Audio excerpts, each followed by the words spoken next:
very accomplished. I came to Love Island to find a girl that not only I want, but I need in my life. Someone who's gonna be great for me, and I talked around as I should.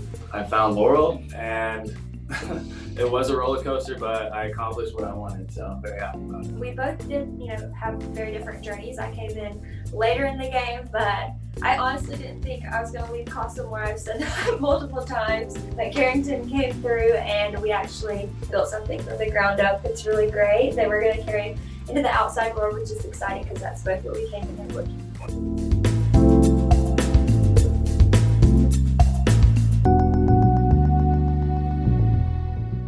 Me and Laurel have very realistic expectations for the outside world. We do not want to just end like most couples do when they go on a show like this, right? We're not boyfriend and girlfriend, but we are going to talk to each other. We're going to text, we're going to call all the time. It is going to be very weird being apart, but that's what we need to really figure out how much we want each other, because we've never missed each other. We've been with each other every hour of the day, so this is going to be very good for us. I already have my plans to go to Alabama to see her. We're going to be doing, 1 or 2 trips a month until we decide, okay, let's just end it. I went into the villa talking to multiple people for a reason. So when I met Laurel, I did feel like she was the girl for me, but Lakin came in and I still got to know her. I felt as if it was the right thing to do at the time. I do regret it, but at the end of the day, she knows how I feel about her. I am working consistently to show her how much I feel, and I'm just happy, so. Yeah, we're definitely past that. It was, one small bump in the road. It wasn't, anything crazy. It was hard to live through. I mean, I was pretty emotional. I think everyone saw that. And I'm just happy to be where we are now. And then we made it to the Final Four. It's kind of insane, honestly.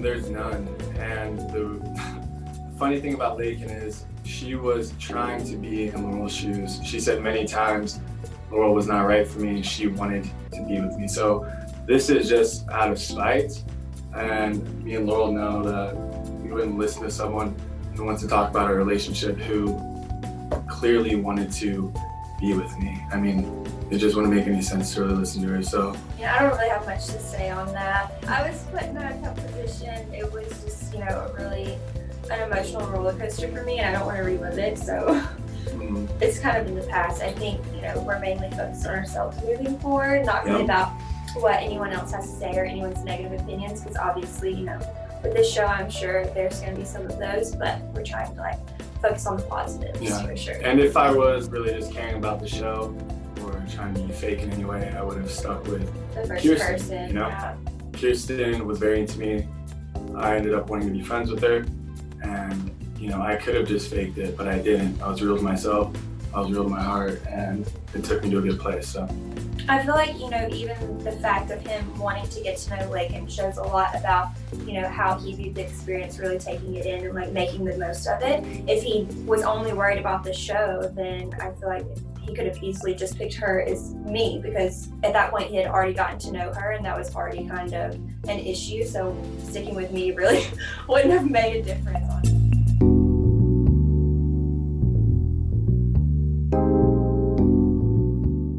That moment I literally relived so much. My family means so much to me, and I think Carrington knows that. I'm super family oriented. I talk to my mom and dad every single day. My dad is literally my best friend, which is so funny because he's an older man. So the relationship we have is amazing, and I knew going into that conversation that my parents were going to have, things to say to Carrington or questions to ask that were going to be hard-hitting.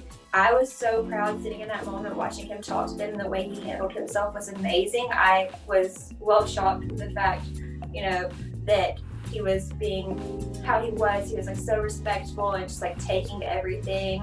He really didn't have anything to say back. He wasn't making any excuses. He just told them exactly, what happened and, his plans moving forward with me. And I think my parents were elated by the fact that he was so well respectful, and I think they love him, honestly. I know that there wasn't going to be any issues about them being hateful or anything like that. Definitely, I think that they like him a lot. So I'm not worried about it. And for the fact for them to give me that validation in our relationship just meant the world to me.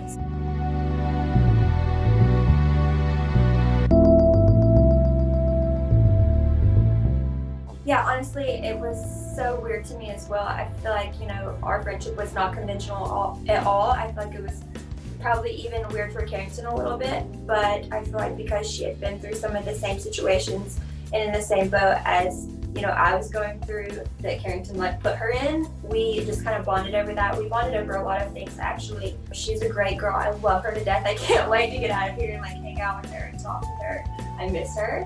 Yeah, the friendship that we have is not conventional at all, but it works. Like I feel like we are two totally different people, kind of like Carrington and I, and we do bring out the best in each other. Like she brings a fiery fun side to me, and then I, you know, bring her down to earth and humble her a little bit. So it worked really well. She is an amazing girl, and you know, at first I was super intimidated by coming in and like seeing her standing alone. I was really nervous, especially with the entrance that Carrington and I made. Yeah. I didn't want her to hate me, and she was like, I could never hate you. Like after the fact, when she got to know me, she said she thought I was gonna be a bitch at first, and I guess because of the way I looked, and we just worked past all of that, and it took a few days, but then we really warmed up to each other, and she was, I would say, my best friend in the villa, honestly. Speaking of that entrance, what was that, Carrington? everybody in their hearts and minds knew Kirsten was going to have a guy. Yeah. I knew it, everybody did. There was sometimes the guys make jokes like, what if she is single? But we'd all like, no, she's gonna pick somebody. She is so special, she's great. Tons of guys want to get to know her, right? So I knew she would have a guy, so I thought. So I was thinking, I'll come down single and just scare this guy a little bit as a joke. And I have a girl, and then it's all fun and games. And then we get to know them and be friends, because my whole thing with Kirsten is, although we weren't going to be romantic, I still wanted to be her friend, like 100%. And when I came down and did that, I was like, oh, I bet I gave this guy like a shake in his boots, and then it'll be funny, whatever. And she was single. And so I was like, oh my God, like I had no idea. Because she was just boosting about, I can't wait till guys come in. I'm like, good for you. Like, I hope you do find a guy. I felt terrible about it. It was not meant to be malicious at all. If she was single, I would never have done that, because why would I purposely want to be perceived in that way and hurt her? So I'm so glad she believed me on that and forgave me. And you know, when Bennett came in or whoever came in, I always told them, please talk to Kirsten. Like, she's amazing. She needs somebody, and I would just speak highly of her. She just didn't find that connection, unfortunately. So I wish her the best, and I think she will. I know she'll find something on the outside. There's no doubt in my mind. She's too great not to. Going on what Carrington was saying, it was not the best way to make an entrance, honestly. It was not good, but we did all think that she was gonna have a guy there, and she did make that statement for you, and the fact that, you know, you still wanted to get to know me meant a lot. Like, I mean, if a girl was standing for me by herself and I was a guy, I would take that as like a huge gesture. And in the moment, I wish I did take it more as a gesture. I was just so shocked and embarrassed. I didn't really have anything to say. I was just like, I had no idea this was gonna happen. So. Yeah, but I respect her for doing that. Like, she made her, you know, final move, and that was that. But I know that she still has feelings for Carrington, and I think that where she comes from is a place of wanting what's best for him and realizing that we do work so well together, and that's how we were all able to get past the whole situation.